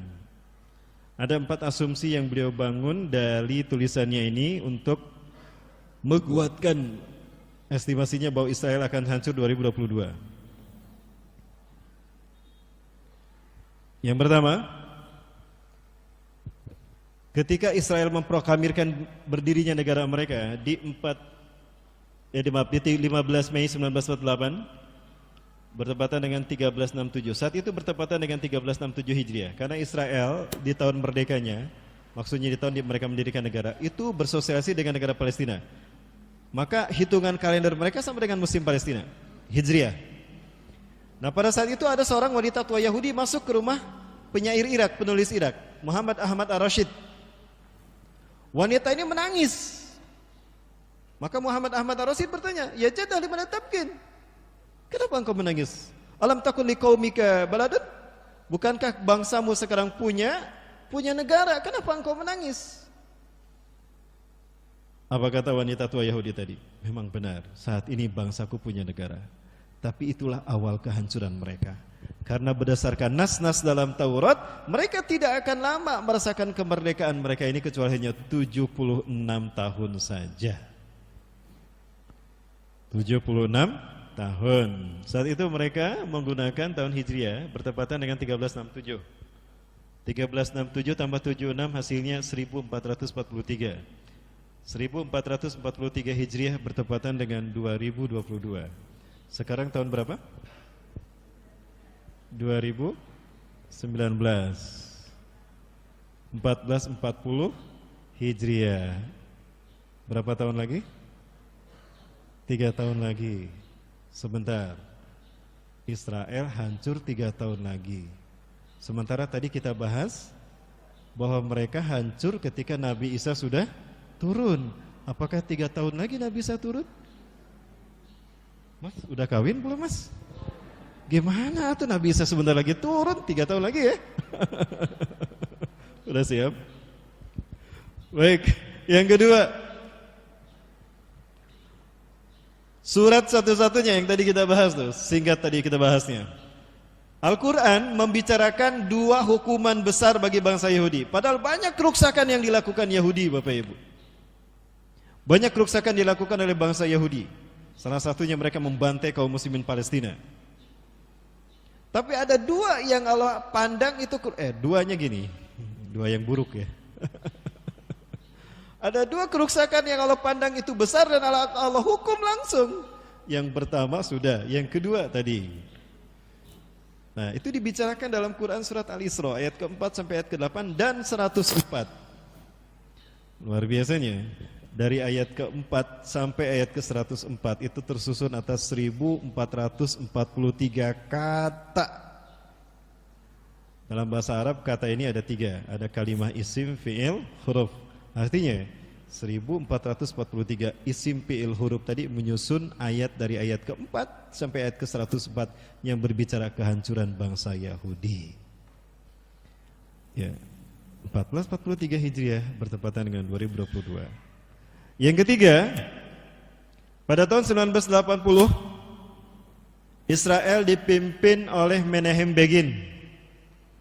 Dia adalah wanita pertama yang menjadi Perdana Menteri Israel. Dan dia adalah wanita kejam teroris yang membantai kaum muslimin di intifadah kaum muslimin. Yang pertama kalau tidak salah. Nah, pada tahun 1982 dia melakukan invasi, mengirim pasukan ke Libanon merebut dataran tinggi Golan saat itu. Yang walaupun sudah dikuasai Israel, kaum muslimin Palestina masih menguasainya juga. Ini berbatasan dengan Libanon. Nah, pada saat itu menang Israel atas invasinya ke Libanon, ke Kona. Bahkan di Kona itu ada seorang bayi yang badannya masih utuh ke bawah, tapi kepalanya pecah, kayak pisang gitu. Otaknya sudah tidak, tengkoraknya sudah tidak, tinggal kulit kepalanya saja, ke bawahnya masih utuh. Nah, dia berkata dalam ceramah resminya, berdasarkan nas-nas dalam Taurat, sesungguhnya Israel hanya akan merasakan masa damainya sejak tahun ini hanya 40 tahun saja. 1982 saat itu, ditambah 40 berapa? 2022. Ya, apakah ini sebuah kebetulan atau sesuatu yang memang sudah Allah isyaratkan kehancuran mereka? Yang terakhir, Bapak Ibu dirahmati Allah, yang terakhir ya untuk pertemuan kita kali ini, ya, kita bicara komet Halley. Komet Halley, bintang berekor, yang katanya dia setiap 76 tahun sekali sampai pada titik terjauhnya.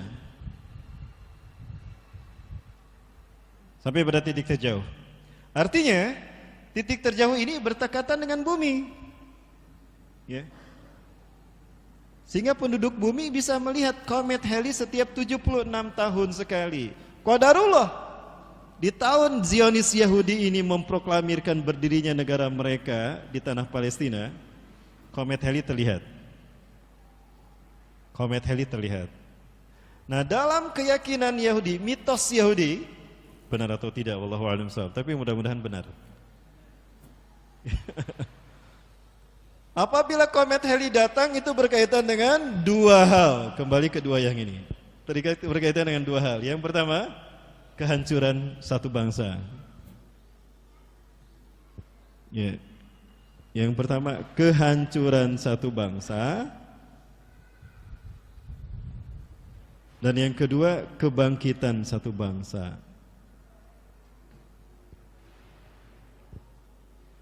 Ya. Ini keyakinan Yahudi. Apabila komet Halley datang, itu berkaitan dengan dua hal tadi. Baik, kita hitung sekarang. Tahun Hijriah mereka mendirikan negara Yahudi kapan? 1367. 1367 tambah 76 hasilnya 1443. Bertepatan dengan 2022. Ini adalah tahun kehancuran Israel. Amin, mudah-mudahan. Yang aminin sedikit. Satu lagi. Satu kali lagi. Amin. Ya, itu tahun Hijriahnya. Nah sekarang kita masukkan tahun Masehinya. Tahun Masehinya kapan? 1948 tambah 76 berapa? 2024. Bukankah ini prediksi tahun kebangkitan Islam? Kalau Islam bangkit, khilafah bangkit, berarti Palestina menang kan?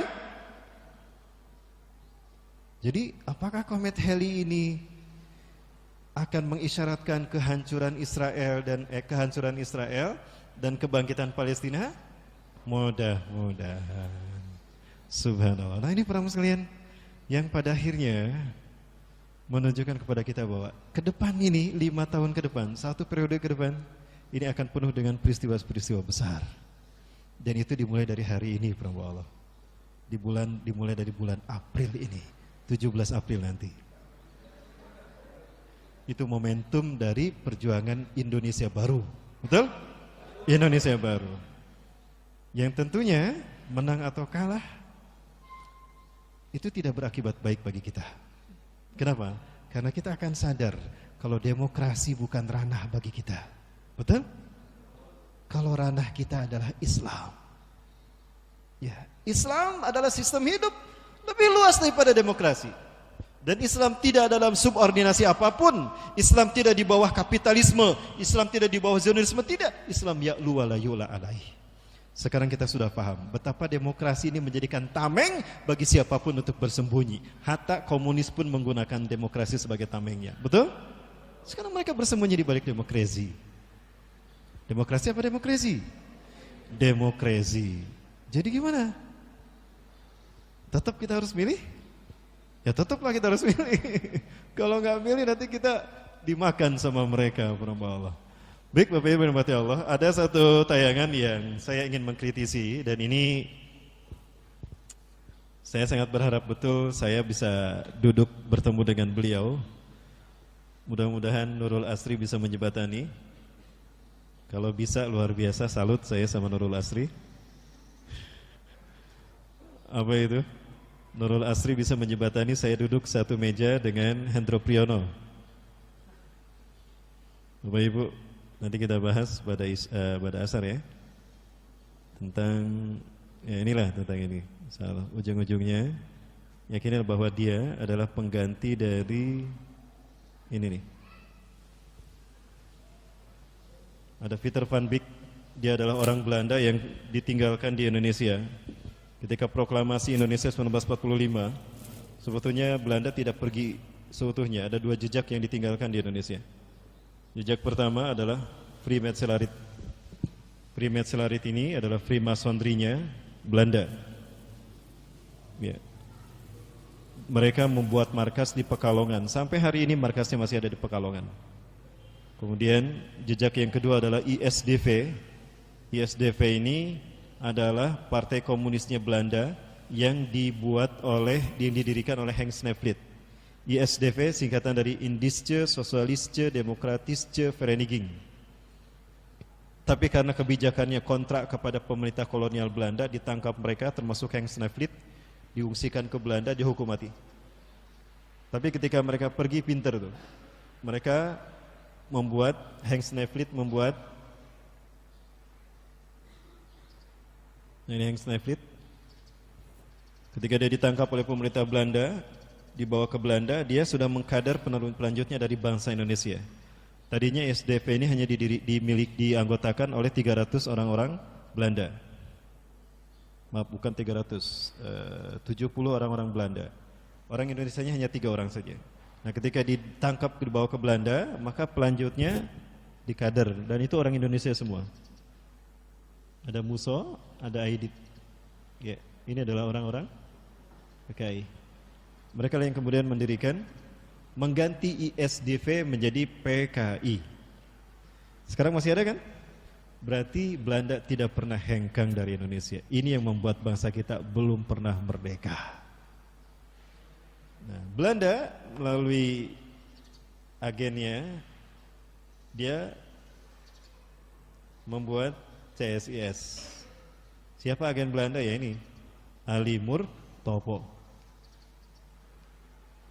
Orang yang kemudian diangkat menjadi asprinya Pak Harto, ternyata berambisi penuh untuk menjadi orang nomor 1 Indonesia. Diam-diam dia menyingkirkan rivalnya satu persatu termasuk Jenderal Sumitro. Tentang hal ini Bapak Ibu bisa membaca dalam bukunya Malari 15 Januari 1974. Itu yang menjadikan terbukanya pengaruh Freemasonry di Indonesia. Ya, melalui kaki tangan Belanda, Peter Van Beek, Ali Murtopo mendirikan CSIS, Central for Strategic of International Studies, yang membuat Indonesia seperti ini. Ya, dan Gus Dur pernah menjadi anggota Dewan Kehormatannya selama hidupnya. Di Israel dia menjadi anggota Dewan Kehormatan Simon Peres. Di Indonesia menjadi anggota kehormatan CSIS. CSIS inilah yang kemudian mengarahkan arah politik Indonesia. Ketika dia ketahuan sama Pak Harto ditangkap, lalu dia mengkader gantinya LB Murdani. Baik Ali Murtopo ataupun LB Murdani sama-sama benci Islam. Kedua-duanya jenderal TNI yang benci Islam. Ketahuan makar rencana menjadikan Timur Timur sebagai kamp konsentrasi Katolik kedua setelah Vatikan untuk Asia Pasifik, diturunkan tuh LB Murdani. Tapi sebelum LB Murdani mundur, dia lanjutkan, dia kader pengikutnya, pelanjutnya. Siapa pelanjutnya? Nah, ini dia. Dialah yang menulis buku Pancasila versus Khilafah. Saya kasih tahu saja para sekalian, ini judulnya harus kita ganti. Pancasila versus komunis. Apakah khilafah ancaman bagi bangsa, bagi dunia? Ya, nanti berdasar ya. Berdasar kita bahas. Jangan kemana-mana, tetap bersama kita. Tapi saya perlihatkan dulu filmnya. Ini tayangan yang menyakiti hati saya sebagai orang Muslim. Sekarang ini pemilu beda dengan. Sebentar, ada intel tidak ini? Gak apa-apa, gak ada intel. Putar? Ya, gak apa-apa ya. Lawang ini diputar di internet juga banyak. Saya lihat sekarang ini pemilu beda dengan pemilu-pemilu yang pernah kita laksanakan sepanjang sejarah hidup bangsa kita. Pemilu kali ini yang berhadapan-hadapan bukan saja hanya subjeknya, orang yang berhadapan, bukan hanya kubu dari Jokowi dan kubu Pak Prabowo, bukan, tapi ideologi. Dua ideologi ini sudah nyata kita lihat, jalan aja di luar, kira-kira semua orang tuh dengan sepintas saja, tidak perlu terlalu rumit, sudah tahu bahwa yang berhadapan-hadapan adalah ideologi Pancasila berhadapan dengan ideologi khilafah. Tinggal pilih yang mana. Rakyat ini harus jelas mengerti bahwa dia harus memilih yang bisa membuat dia selamat. Mohon maaf tadi saya potong. Aduh, maksud saya mau di-post ya. Beliau bilang rakyat harus memilih yang bisa membuat negara ini selamat. Saya katanya. lihat sekarang ini pemilu beda dengan pemilu-pemilu yang pernah kita laksanakan sepanjang sejarah hidup bangsa kita. Pemilu kali ini yang berhadapan-hadapan bukan saja hanya subjeknya, orang yang berhadapan, bukan hanya kubu dari Jokowi dan kubu Pak Prabowo, bukan, tapi ideologi. Dua ideologi ini sudah nyata kita lihat, jalan aja di luar, kira-kira semua orang tuh dengan sepintas saja, tidak perlu terlalu rumit, sudah tahu bahwa yang berhadapan-hadapan adalah ideologi Pancasila berhadapan dengan ideologi khilafah. Ya, ini yang harus kita revisikan, bahwa Pak Prabowo tidak identik dengan khilafah, betul? Ya, hanya Pak Prabowo memang didukung oleh para ulama. Ya, para muslimin mati Allah, menang ataupun tidak, khilafah pasti tegak, betul? Khilafah tegak tidak ada janji Allah, itu nggak ada kaitannya dengan menang pemilu kita. Para muslimin, perjuangan kita terlalu kecil kalau diukur dengan kemenangan kita dalam pemilu. Ya, perjuangan kita adalah tegaknya khilafah di seluruh dunia, betul? Kembalinya Palestina pada pangkuan kaum muslimin. Itu perang Allah. Nah, kalau ini dikaitkan dengan pemilu tadi ini adalah sesuatu yang keliru, dan coba kita dengar apa yang dikatakan Tinggal tadi. pilih yang mana. Rakyat ini harus jelas mengerti bahwa dia harus memilih yang bisa membuat dia selamat. Rakyat harus memilih apa yang membuat negara bisa membuat negara selamat. Seolah-olah salah satunya menjadi ancaman.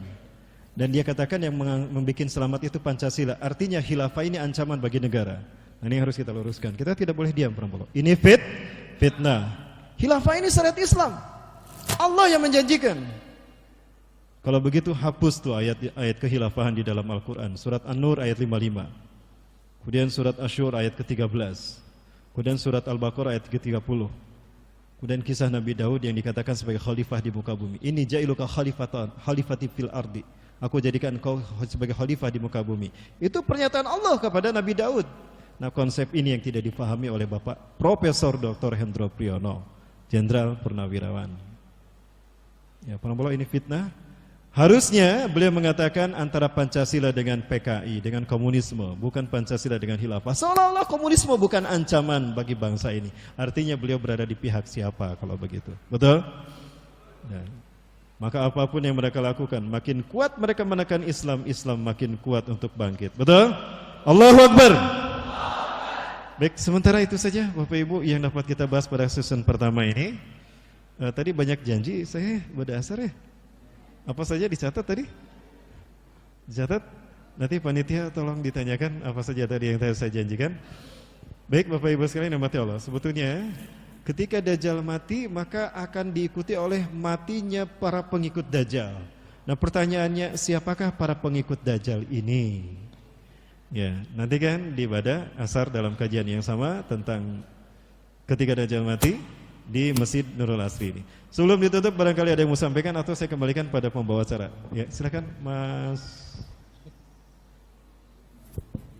Mas Luki ya, lupa lagi Mas Luki. Boleh silakan kalau mau ada. Silakan. Oke, teman-teman, kita masuk ke sesi tanya jawab ya sebentar. Nah, dan oh ya, ini kita ada dopres juga ya. Selain tisu, ada dopres berupa buku ya. Khusus untuk 5 penanya, baik Ikhwan maupun Akhwat ya. Jadi di sini mungkin ada yang mau bertanya. Ya. Oh, sebelah sini ada satu. Ada lagi yang Akhwat mungkin? Yang Akhwat mau bertanya langsung? Tidak ada ya Akhwat ya. Ada 4 nih. Ada lagi? Oh, udah 5 ya. Jadi ini pertanyaan pertama dulu. Terima kasih Ustaz. Berikutnya yang dirahmati Allah. Langsung saya bertanya. Saya bernama Abdullah. Jadi saya mau tanya mengenai Dajjal yang keluarnya kan 40 hari. Satu harinya 1 tahun, hari berikutnya sebulan dan seterusnya. Pertanyaan saya, berapa sih sebenarnya umurnya Dajjal dari sejak lahirnya? Karena sejak zaman Nabi ada sahabat yang terdampar di pulau bertemu dengan Dajjal dan makhluk yang bisa bicara. Berarti kan Dajjal sudah seumuran zaman dulu Rasulullah itu. Nah, berarti umurnya Dajjal ini 1000 tahun lebih.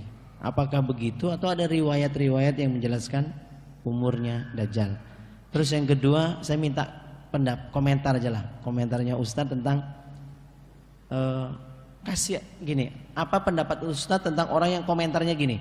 Kasihan ya Dajjal, diciptakan, dijadikan Allah di dunia ini cuma mau jadi ahli neraka, dijadikan Allah sebagai skenario musuh Islam. Nah, ini bagaimana ini? Tentang Dajjal yang diciptakan cuma untuk jadi ahli neraka karena dia pasti kan memerangi umat Islam. Terima kasih.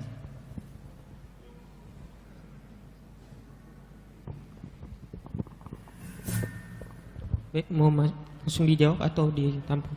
Oke.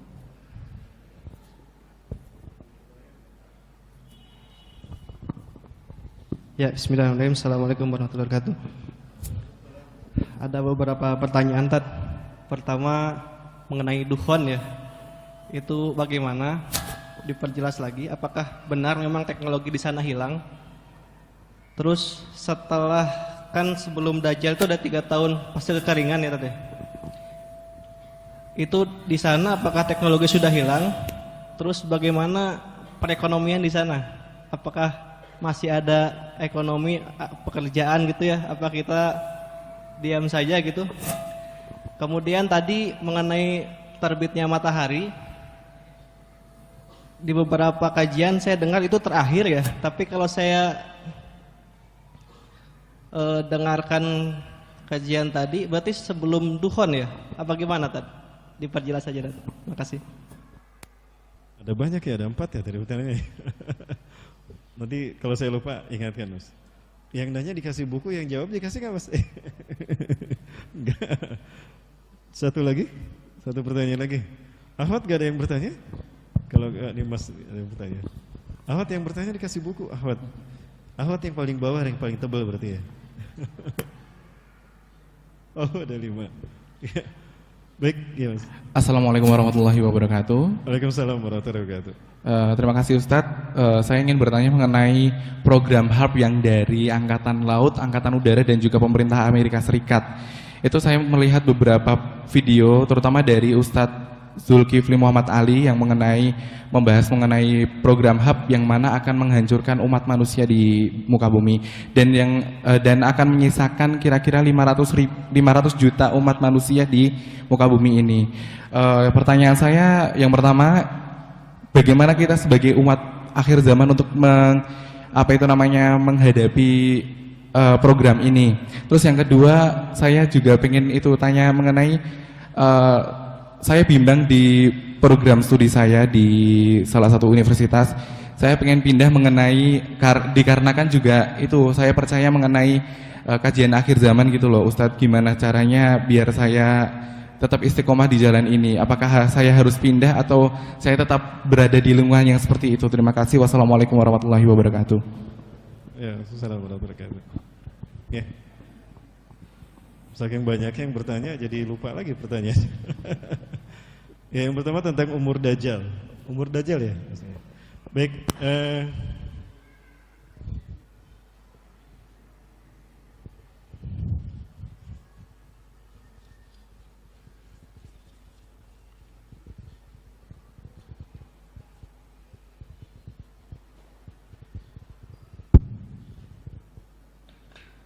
Rasulullah SAW mengingatkan dalam salah satu hadis sahih yang diriwayatkan oleh Imam Muslim dalam Syarah An-Nawawi dari Abu Hurairah radhiyallahu an, bahwasannya Rasulullah bersabda, tidaklah Allah menciptakan manusia sejak Adam sampai hari kiamat, melainkan di sana akan ada fitnah terbesar, itu fitnah Dajjal. Wa kullul anbiya khazara qaumah kama anzara Nuh qaumah. Setiap nabi dan rasul itu mengingatkan kaumnya tentang bahaya fitnah Dajjal, sebagaimana Nuh mengingatkannya. Rasulullah menyebutkan sejak Nabi Adam sampai Nabi Isa itu memperingatkan tentang hati-hati dengan fitnah Dajjal, seolah-olah Dajjal akan muncul di zaman mereka. Nabi Adam mengingatkan kaumnya, keluarganya tentang fitnah Dajjal, hati-hati kalian dengan fitnah Dajjal, seolah-olah akan muncul di zaman Nabi Adam. Nah, artinya fitnah Dajjal ini adalah sesuatu yang sangat tua. Ya, pertanyaannya, lalu kapan Dajjalnya lahir? Ya, tidak banyak ulama yang menyebutkan kapan Dajjal itu lahir. Di antaranya ada ulama yang bernama Muhammad Isa Daud. Beliau dengan berani mengatakan bahwa Nabi Isa Dajjal ini muncul 100 tahun sebelum Nabi Musa diutus. Dan ternyata apa yang beliau nyatakan itu sesuai dengan nas-nas, karena memang di zaman Nabi Musa Dajjal itu sudah ada. Nah, secara fisik dikatakan diyakini oleh para ulama ahli hadis Dajjal itu muncul di zaman Nabi Musa alaihissalam.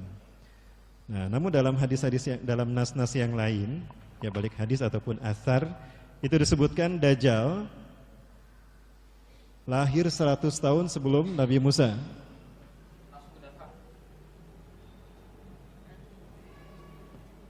Seratus tahun sebelum Nabi Musa.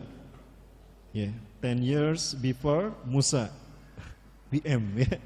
Nah, Nabi Musa diutus perkiraan itu 1450 sebelum Masehi. Ini Nabi Musa nih. Berarti Dajjal lahir 100 tahun sebelumnya. Berarti Dajjal lahir tahun 1350 sebelum Masehi. Nah, di zaman Rasulullah SAW, Dajjal tidak muncul, melainkan di zaman Tamim Ad-Dari, di hadapan Tamim Ad-Dari. Beliau adalah pelaut dari Persia, Iran, sama dengan Salman Al-Farisi.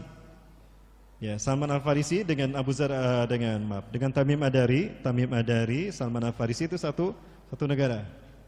Nah, cuma profesinya beda. Tamim Ad-Dari ini pelaut. Setelah Tamim Ad-Dari bertemu dengan Dajjal tadi yang diikat di dalam sebuah gua, di sebuah pulau entah berantah yang tadi kita bahas Sokotra, itu disampaikan pada Rasulullah.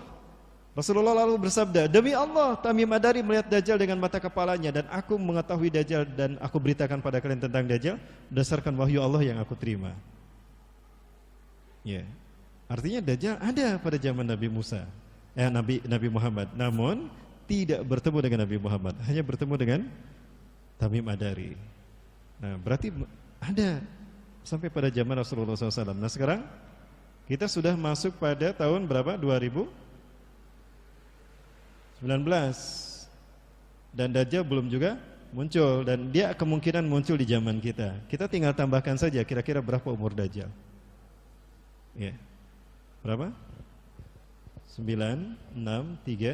3.369 tahun umur Dajjal saat ini. Apakah ini ada sesuatu yang tidak mustahil? Tidak ada yang mustahil bagi Allah. Ya, tidak ada yang mustahil bagi Allah. Nabi Adam berapa usianya? 1000 tahun. Nabi Nuh 950 tahun. Dan mereka hidup di bumi yang sama seperti kita, mataharinya pun sama, udara yang mereka hirup juga sama. Jadi tidak masalah kalau Allah tangguhkan usia Dajjal, karena Rasulullah menunjukkan innahu minal muntazirin. Dia termasuk dengan al-muntazirin.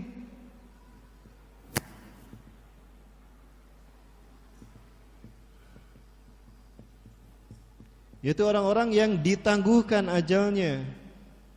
Dan ini kekuasaan Allah untuk menangguhkan ajal Dajjal ini, Dajjal Anatullah. Jadi usianya 3.369 kalau kita hitung berdasarkan perkiraan para ulama. Bisa juga dibaca dalam kitab Tarikh Atlasu Tarikhil Anbiya wal Mursalin, Sesemi bin Abdillah Al-Maglus, atau di dalam Tarikh Tabari, atau di dalam kitab Al-Bidayah wa Nihayah. Itu diceritakan. Nah, angka-angkanya tidak jauh dari seperti ini. Ya. Imam As-Syafi'i, Imam Bukhari juga memberikan komentar tentang usia Dajjal, dan itu tidak jauh dari angka ini. Ya, jadi angkanya seperti ini, Mas. Ya, Pak Ustaz. Kemudian tadi cuma 2 ya pertanyaannya. Ya. Dua harusnya ya. Baik. Nah, yang kedua, apakah Dajjal dilahirkan ini hanya untuk disiksa? Tidak, para sekalian. Wa mallahu bizzalamin lil abid, surat Ali Imran ayat 108. Allah tidak zalim kepada hambanya. Para sekalian, ada yang namanya takdir, ada yang namanya qada. Apa bedanya takdir dengan qada? Kalau takdir adalah ketetapan yang Allah putuskan 50.000 tahun sebelum langit dan bumi Allah ciptakan. Abu Musa al-Asy'ari meriwayatkan Rasulullah bersabda, "Innallaha qadaral maqadira qabla ayyahluqas samawati wal ard bi 50 alfasanah." Sesungguhnya Allah menetapkan takdir bagi semua makhluknya itu 50.000 tahun sebelum langit dan bumi Allah ciptakan. Takdir Allah catatkan di Lauhul Mahfuz. Lalu apa qada? Qada adalah ketetapan Allah yang diputuskan ketika makhluk menjalani takdir. Allah memberikan 2 pilihan kepada siapapun di antara kita umat manusia. Semua manusia mendapatkan 2 pilihan. Mau pilih yang pertama, pilih yang kedua. Yang pertama, mau kafir silakan. Yang kedua, mau beriman silakan. Mau pilih yang mana? 2 kan? Jadi nggak ada yang pilih kekafiran. Karena orang tahu bahwa kekafiran ini konsekuensinya adalah neraka. Demi Allah, ini dua pilihan yang ditawarkan kepada Dajjal. Ya. Setelah Dajjal berusia 20 tahun, dia melek. Dia melihat dunia dan sekitarnya. Oh, aku sudah hidup. Ya, aku hidup seorang diri di sini. Gak ada teman. Nah, ada binatang jasasa yang menemaninya. Nah, binatang jasasa inilah yang berbicara kepada Dajjal, menggambarkan, menjelaskan manuskrip panel yang dituliskan oleh malaikat Jibril. Ada 7 panel yang dibuat malaikat Jibril. Semuanya berisi tentang tauhid, tentang la ilaha illallah Muhammad Rasulullah, tentang rizki, tentang apapun iman Islam.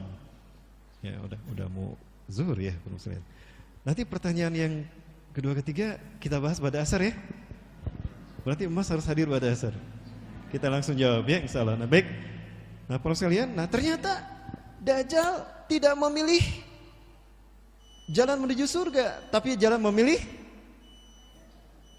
jalan menuju neraka. Memilih pilihan pertama. Nah, itu pilihan Dajjal, Mas. Jadi bukan takdir Allah. Maka Allah putuskan Dajjal terkutuk. Sebentar, andaikan hari ini Dajjal bertobat, diterima gak tobatnya?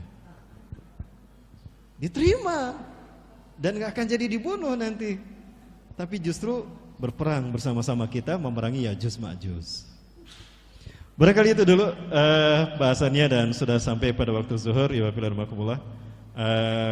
Nanti insya Allah pada asar kita lanjutkan kembali. Terima kasih atas kehadirannya. Mohon maaf atas kekurangannya. Hadanallahu wa yakum asmin wa minkum. Assalamualaikum warahmatullahi wabarakatuh.